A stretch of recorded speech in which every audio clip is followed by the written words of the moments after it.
Hello everybody, Risa Z here for another video, and this happens to be my favorite. It is kind of like a seafood boil, but it's on the stove. So these are the ingredients you'll need. I'll list them below, and I start out with my Instapot. I put the potatoes after I washed and scrubbed them, of course. Well, actually I got a little help today. My 11-year-old daughter washed and scrubbed them.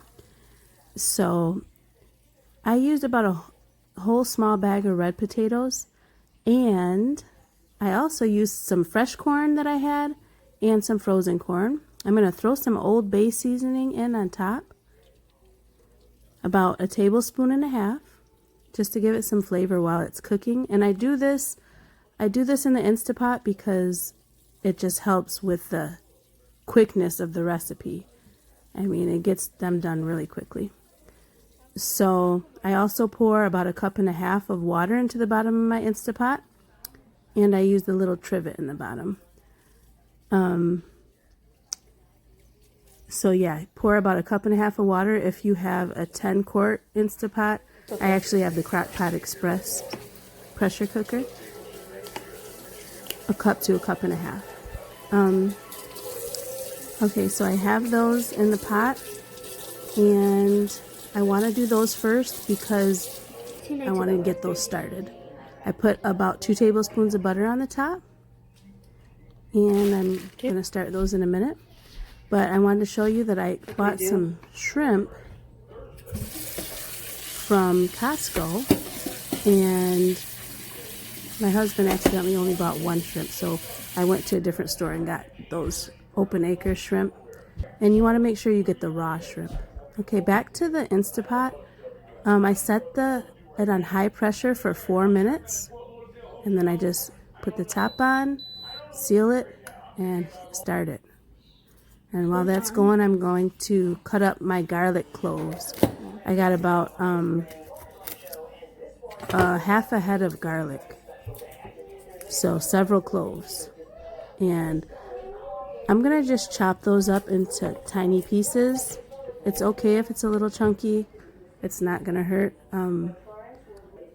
So I'm gonna start chopping those up until they get really small.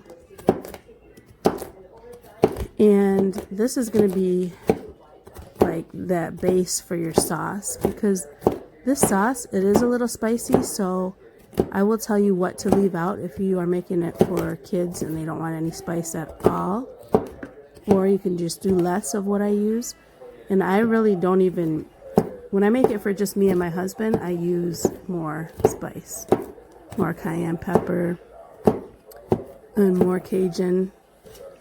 But since I am making it for my stepson and stepdaughter and my daughter and my other daughter, they like it a little bit hot, so I'm going to do 1 tablespoon of Cajun seasoning, and it looks like that's all I have left anyway, so it's a good thing I forgot to buy that at the store. So I've got my 1 tablespoon. Just going to go ahead and pour that in. Okay, now go ahead and add 1 tablespoon of Cajun seasoning. You can use any brand. 2 tablespoons of lemon pepper seasoning. You can use a little more if you like that seasoning, which I do. A little more, a little less, it's all up to you. Whatever you do, this garlic butter sauce is going to come out the bomb. You might think you're just teachers. So I just added a little more lemon pepper seasoning since mine was almost gone anyways. I'm going to add 4 tablespoons of Old Bay seasoning to my mixture.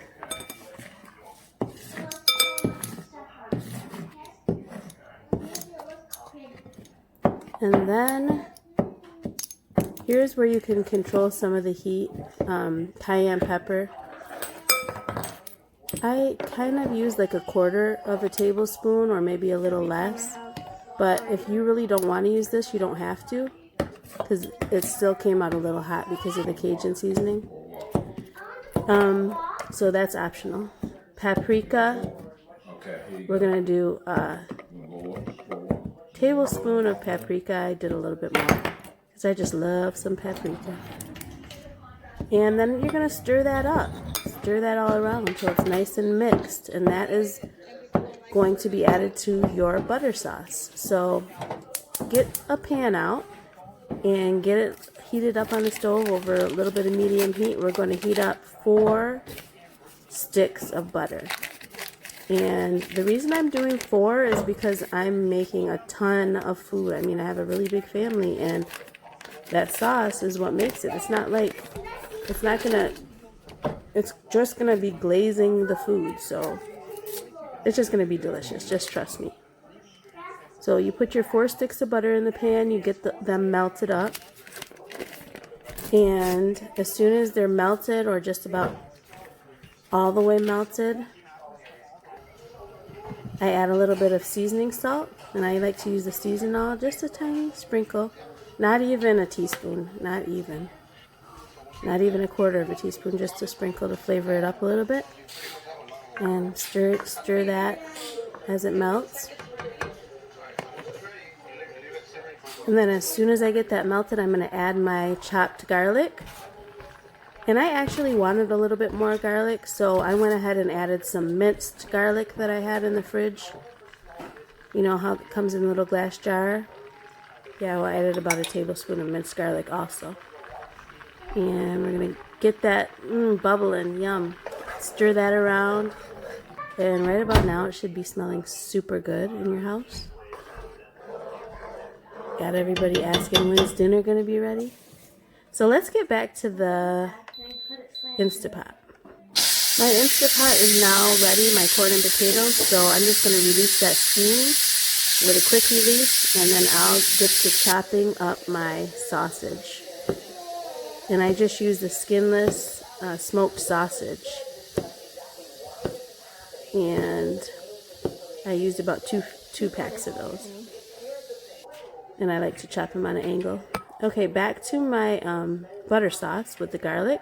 I'm adding my seasonings to that because everything's all melted and it's been simmering for about 10 minutes. And I'm just stirring in my seasoning, my paprika and my Old Bay, that seasoning mixture that I made earlier. This is the base that's going to make our seafood taste wonderfully. So you want to stir that up and just let it simmer for a little while after you get that all nice and stirred. Okay, let that bubble, but don't let it burn. Just have it kind of on like a low heat to where it's just simmering. And oh, look at my corn and potatoes. They are almost cooked all the way through. Remember, they don't need to be all the way cooked through because look, we're adding them to our mixture now. I added my sausages, my corn, and my potatoes. And I'm just doing a little bit at a time for the simple fact that I don't have a giant pan. But if you had a giant pan, you could add it all at the same time. Plus, I'm doing a giant amount. You don't have to do this giant amount. It's just because we have a big family and we're doing it for more than one day. I like to eat leftovers. So I keep that covered for about 10 minutes and then I continue to spoon the mixture over the corn, potatoes, and sausage. I haven't added my shrimp yet. Those are the last I want to add because they don't take that long. They take about 5 minutes. So I'm just letting these get all steamy. And I'm also doing some garlic bread because my family loves garlic bread in the oven. It goes nicely with this meal. So now it's time to add the shrimp.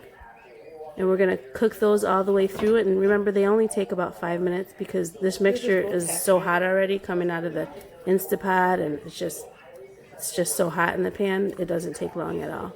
So you want to get those into the liquid. So once I get them all in, I'm going to stir so that they're covered in the liquid. And then cover them. And once everything's cooked through and heated up,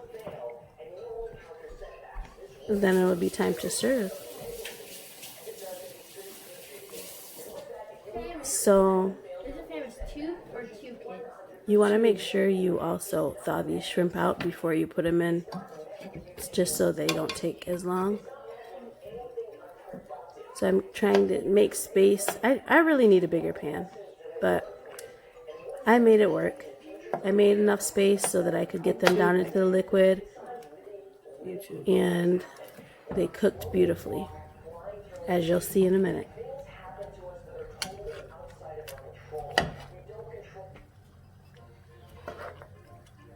I'm just trying to make room for them. Get them all in that liquid. Get that steam going. Get that top on. And I went ahead and added some more Old Bay to the top. To the top of my shrimp.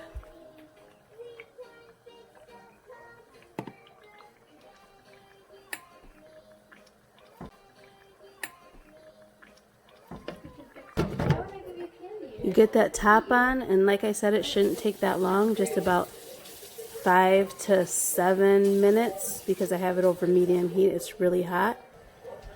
And I also squeeze a couple lemon slices over the food, and you can also do a couple lime slices too. It's so good. It just really brings out that flavor of this seafood meal. So my shrimp is basically done. I'm just gonna stir it around one more time and get that coated so it's just nice and coated with liquid. Everything's cooked through. Shrimp is done, the meal is done. I'm gonna get that plated up in a minute with my garlic bread, and it's gonna be so delicious. And it's a really good meal. I mean, if you like seafood, you don't have to go out to get seafood. You can cook it right in your house, and it's going to be 10 times better because it's fresh. And there's the final product. It was so good.